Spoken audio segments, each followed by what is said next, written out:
turning over. Mark, first of all, what's the latest on Stephen Ireland and the team he's ahead of tomorrow's game? Well, Steve, as you imagine, is unavailable. It's likely to be 2 to 3 weeks. I think most people now have seen the picture of the injury, and won't surprise anybody by me saying that you have to have internal stitches as well as external ones. So as a consequence of that, it's going to be a little bit longer than a straightforward gash that can happen. So disappointing, because obviously he was doing really well for us, and come in and fill the gap of the absence of Bojan, and it's a shame that he's missing out again. I'm sure you saw or heard Steve Bruce's comments yesterday saying that, in his opinion, Stephen Ireland committed the worst challenge of the game before that incident, and if the referee had been doing his job, he shouldn't have been on the field. What was your reaction to that? Well, I think Steve's fallen in the trap of trying to defend the indefensible, to be perfectly honest. I think everybody seen the two challenges, and to compare them was difficult to do in the first instance, because I don't think there's any comparison whatsoever in terms of obviously the outcome is there for everybody to see. So I don't think Steve did himself too much credit in terms of his observations of the events of the day, really. I think it's very easy to try and defend your players, and most managers do it. I'm probably guilty of it as well, sometimes, to try and defend things that maybe other people think are not correct. But on this occasion, I think it wasn't as if the lad was going to be suspended, which is another debate as well. He was clear from the threat of suspension, so why didn't Steve just come out and say it was a terrible tackle, shouldn't have happened, and then everybody moves on? But to try and defend that, I think, was incorrect. Is that something as two managers that you like to pick up the phone and have a chat about, or do you just move on and set it to one side? No, we're trying to move on. I just thought Steve didn't need to do that. You'll always try and protect your players, but on this occasion there wasn't any need to. You needed to come out and say it like it was. Everybody else understood what it was like. Obviously, the wider picture, 2 wins from the last 2 games, still within touching distance of the top 6. Is European football next season still a realistic goal for Stoke City this year? Well, we were trying to improve, and still trying to improve on last year's total. That was the aim. European football, if we continue, we've got an outside chance. It probably, if we're honest, we probably weren't anticipating that we could challenge this year. But certainly, I think once you get to this stage of the season, when it's only 10 or so games, 11 or so games to go, then if you get on a decent run, which we feel we're in good nick at the moment, I think we've got the potential to go on a good run from now to the end of the year. You never know. Maybe teams who've started brightly maybe are falling back. You think of Southampton are a little bit ahead of us, I have to say, but maybe not as playing as well as they were at the beginning of the season. West Ham as well are maybe having a little blip in their season. So if we continue to play as well as we had done, and these teams slip up, then we've got to be ready. But like I said, European football wasn't something that we talked about, to be perfectly honest, but something maybe in the future that we will aspire to, certainly. Of course, Everton are involved in the Europa League this year. Are you surprised by how they've struggled in the Premier League? Well, it does seem to have a negative impact being involved in the Europa League, which is a shame, because it's a real goal of lots of clubs to get into Europe, to test themselves against European sides. It's a different examination, so to be involved in that is a positive. But for whatever reason, whether or not it's the setup of the competition, or more likely to be the playing of games on Thursdays and then having to come back and play crucial games in the Premier League immediately after those games, what with the travelling and what have you, that seems to negatively impact on teams. So you have to have a good, strong squad to be able to deal with that. Everton, in fairness, when you look at the squad available to them, you would think they would be able to deal with that, but for whatever reason their European form hasn't really been translated to the recent league form. So obviously they'll be looking to address that when they go up against us. But we're playing well. We're looking forward to every game now. From now to the end of the season, every game is a possibility of maximum points we feel. So we're going to give it a go. And of course you had a good result against them early in the season. This will be their third game in 6 days or so. So that's in itself, is that an opportunity? Yeah, it can be. I think statistically it does make it harder if you've had less time to recover. To be able to go into another key Premier League game, I think is difficult for them, but I'm sure they recover well, and they understand the protocols they have to go through to make sure that you're ready for a key game in the Premier League. They'll go through all that, but a huge thing in the Premier League, and when you're going up against teams in and around here, is the key is confidence, and at the moment we're really confident in what we're doing. Maybe Everton are less so, just because of the lack of wins in the recent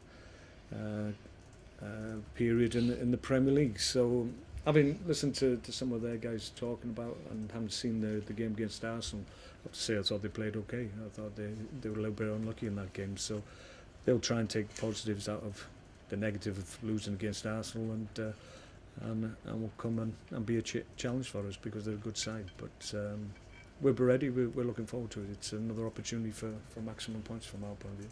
Just finally, aside from this game tomorrow, there's been a report from Kicked Out that's published today suggesting there's been an increase in reports of discrimination, especially in pro football. Is that a bad thing for the game, or is it a good thing, the suggestion that more of these cases are coming to light, people feel it's been forward? I think it's more a case of that than a significant increase in the actual case. I don't know the figures and what kind of numbers we're talking about, so if they're small numbers, obviously a small increase in numbers could actually be a big number in percentage wise. So in isolation it's a little bit difficult to comment on them, but any upward increase obviously is a concern. But I think from being in the game for a long time, the strides that we've made as a sport and as a body, I think should be applauded. But we can't allow ourselves to be in terms of understanding that we have to be vigilant, and we have to be sure that an increase doesn't become a trend, and we make sure that everybody involved in the sport is conscious of what can happen, and discrimination of any kind is not something that's acceptable in life or in sports. So it's a key issue in the game in this moment in time, and I think there's a lot of good work being done, and that will continue, I'm sure. Thank you. Mark, the players are only human. They look at the league table, think, well, we're safe now. Europe may be beyond us. How do you make sure they keep their foot to the pedal to the end? I think it's dependent on the group that you have. I think I'm quite confident in the group that I have. Given our experience last year, the second half of our season was excellent, and I think it helps. We do try and give them targets right through the season, and we try and maybe break the season up into more manageable pieces that you're able to keep the focus for longer, and then obviously once one period has been navigated, then you focus and refocus on the next batch of games that you have ahead of you, and I've always felt in my experience as a manager that's helped players to keep that focus right to the end. It helps obviously, I think, the way we train. We're always looking to keep freshness in the team. We still do our work, we still push the players early in the week, but come the weekends we make sure we're fresh so that we're ready to go. So we don't leave energy that we need at the weekend, we don't leave it on the training ground. We work hard and we get quality. We don't necessarily demand the quantity, but it's about making sure we're fresh at weekends. Mark, outside of Stephen Ireland, what's the team use for tomorrow's Ryan Shawcross? Got a chance to? No, Ryan's not available. He's come back. He's back at the club. He's very positive. He feels an improvement. So we're happy with that. That was the intention. Obviously, we will give him some time away from the club, and that seems to have helped the situation. We're more positive about it now. We think certainly next week we'll get him out running, jogging, hopefully get him up to speed in a couple of weeks and take it from there. But as I said, he's come back really positive and in a better frame of mind in terms of the injury. So we're delighted with that. So hopefully now we can kick on and get back on the pitch as soon as possible. And as you were with everyone else? Yeah, it's only Stevie Ireland is the only one missing from the weekend. Mark, has it been difficult, obviously another midfield injury, to kind of work out, you know, you've got to now find someone else to fit in that position again to help the team move forward? Yeah, we haven't been able to pick regular teams. I think at the weekend, I think that was the first time I was actually able to do it from the beginning of the season. So that tells you that we have had problems in terms of selection and injuries that we've had to put up with. But I have to say, given where we are and the points total that we have, to overcome those injuries that we've had and that disruption to team selection right through the season, I think it's remarkable how the guys have really adapted and stuck at it and made things happen for us, because it's not been easy. But it's credit to them that they've been able to come in, even when they've been out of the side for any period. Lads have come in and done a real good job, and even though we've lost key components to the team, other lads have come in and really compensated for those absent players. So I've been really delighted with how the whole squad's stood up and helped, given the situation we found ourselves in. It seems to be easing a little bit now when we've got a few back, but like the weekend, there's always the potential to lose players again. So we're hopeful that we're through the worst of it, and we can have a clear run from now to the end of the season if we're lucky. I feel like I ask you about Peter Crouch every week, but obviously with his headed goal, he equals Alan Shearer's record. How pleasing is that for him and for you that he's in such good form? Yeah, Pete's done fine. I mean, he hasn't started too many games, but he's come on and had an impact, and that really illustrates the point I'm talking about in terms of lads that are out of the side. They make sure that they train correctly, they're ready to go if needed, and that enables them to come on the pitch and make an impact, and that's certainly what Peter's done in the last few games. 2 magnificent headed goals against Newcastle and Hull at the weekend.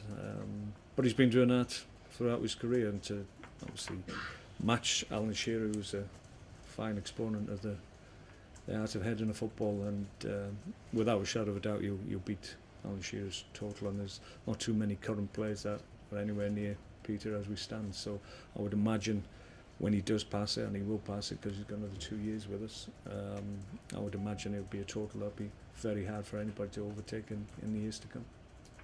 Everton have got some real attacking threat like Lukaku. How are you going to deal with them, with maybe people who've questioned the defence, obviously with injuries? Well, I think we play our own game. We come up against different types of attacking players week in, week out. Every team has a different, more often not, a different threat, and on any given Saturday or Wednesday there's different tests for you, and you have to adjust and you have to be ready. We've got confidence obviously from having beaten Everton in games just over the Christmas period, so we've played them in recent times, so hopefully that will help us. We played really well on the day. We're deserving of the win. We'll have to play at the same level. If we can, then we'll be fine, because confidence, as I've already mentioned, is key from our point of view, and that's what we're playing with at the moment. So we're looking forward to it. We're playing well, so bring it on. All done. Thanks, guys.